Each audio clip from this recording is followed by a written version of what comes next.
Dr. Ifeanyi Atto Okowa, Ekweme.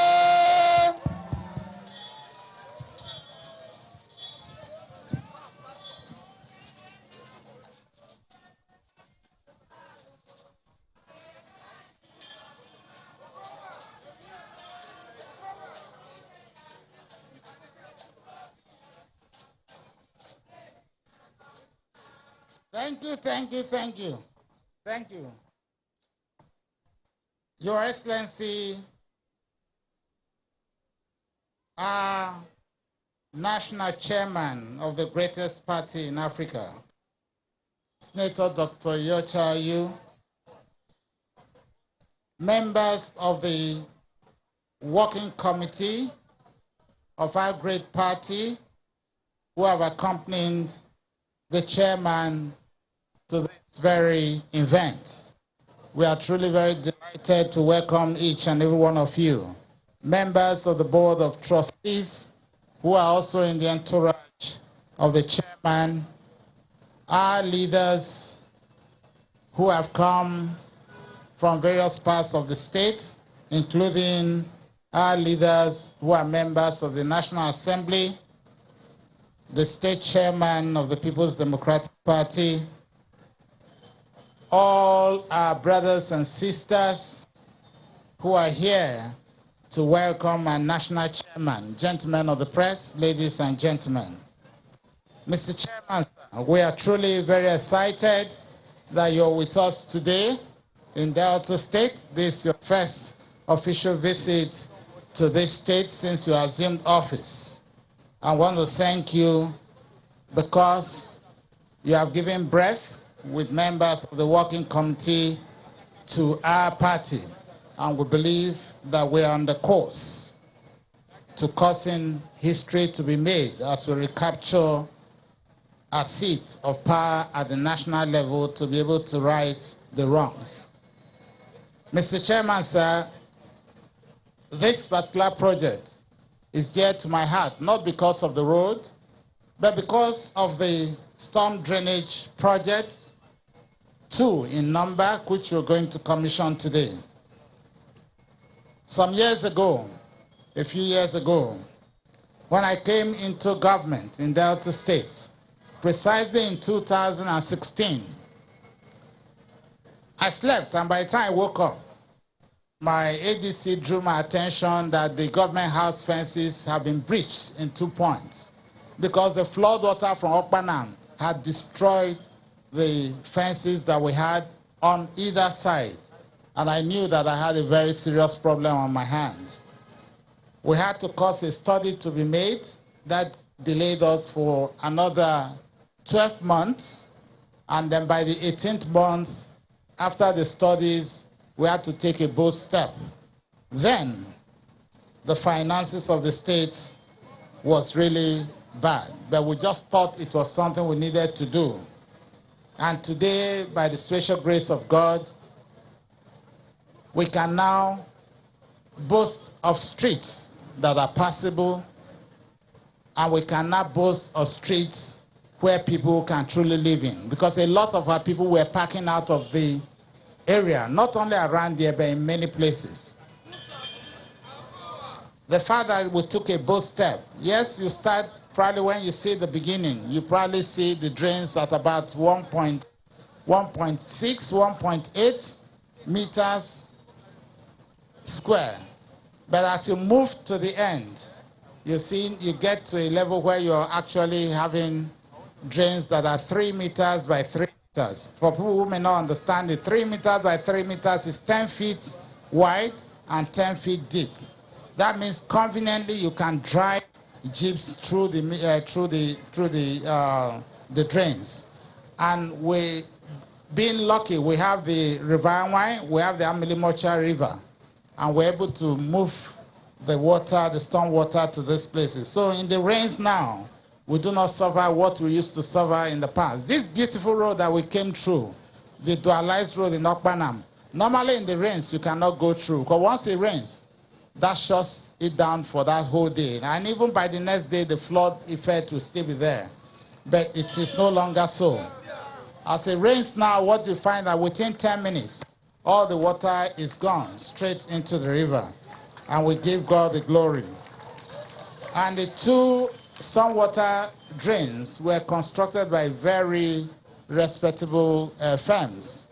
CCECC Nigeria Limited, the Chinese company, and Cetrico Nigeria Limited constructed the second one.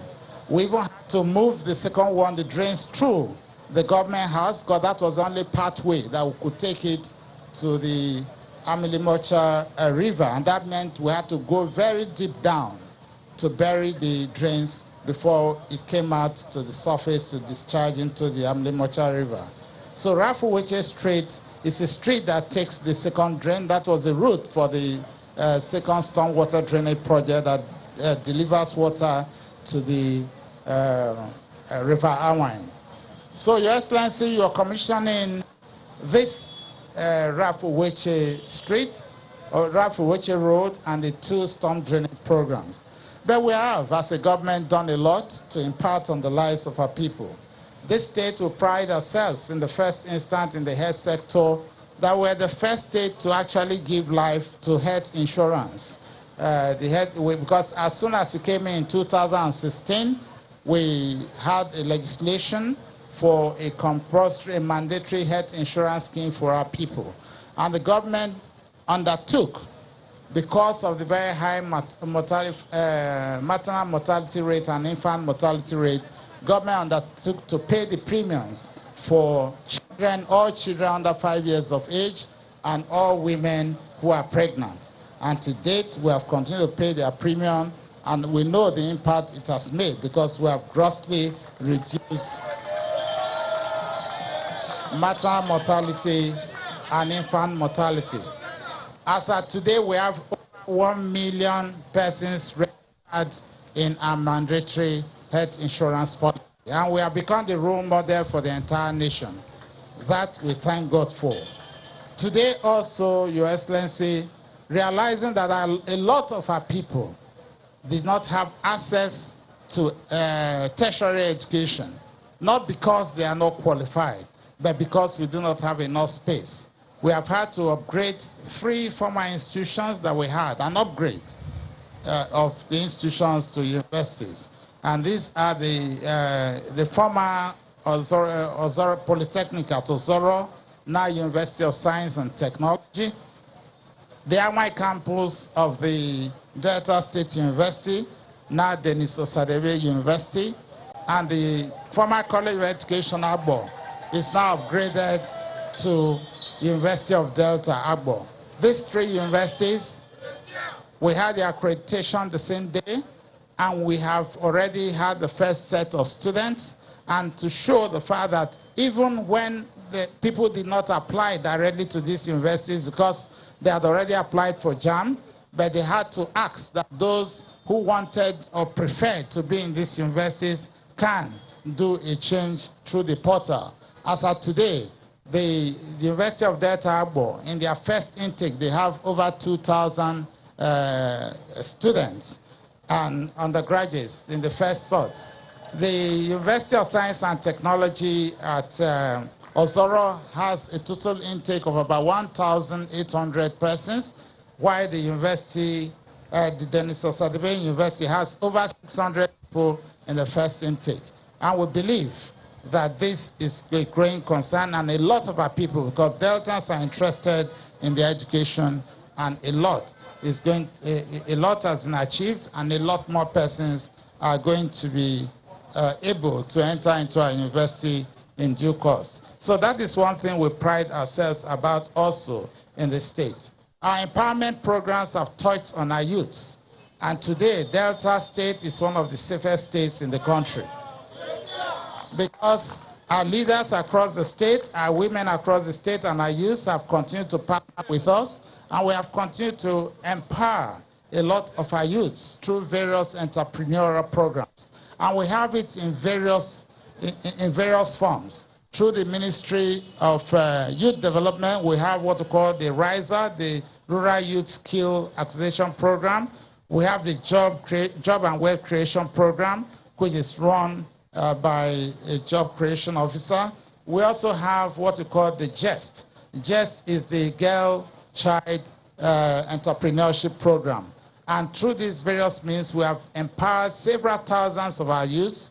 We have resourced them, provided them with starter packs and everything they need to go on. But one specific thing that we do is that we have a mentoring and monitoring team that is constantly with them to continue to educate them and to help provide the leverage that they need to be able to stay afloat in their businesses. And we have a very huge success story for which I must give thanks to all those who have worked in these various departments. It has imparted a lot on our youth. Our youths are hopeful, they are confident, and because of that, Delta youths have remained very calm and very supportive of our administration. And to God be the glory. Your Excellency, we also believe in technical education, and we established a board that we call the Technical Education Board. Immediately we came in, within the first few weeks, we had that legislation.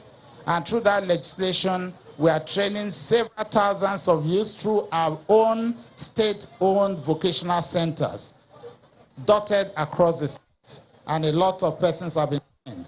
Then we have decided to expand technical education. We believe that that is the way to go. We had only 6 technical colleges that were almost moribund, but we have put life into them, and the 6 are very functional today, and they are accredited to. We have also started the building of 10 new technical colleges. If time permits today, sir, I will show you the one in Asaba, which in the next 1 month will be ready for full commissioning. It's a sight to behold, and a lot of it is dotted across the state.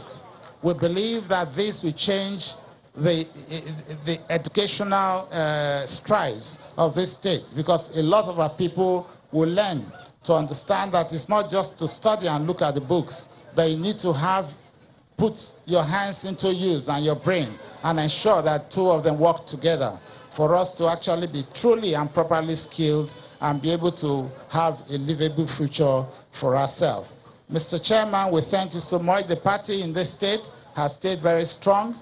The state ESCO of the party, the leaders of the party, and all our people, particularly our women, have done so well in keeping our party strong. And our youth has stayed very, very promising in trying to ensure that our party has stayed strong. Other parties in this state,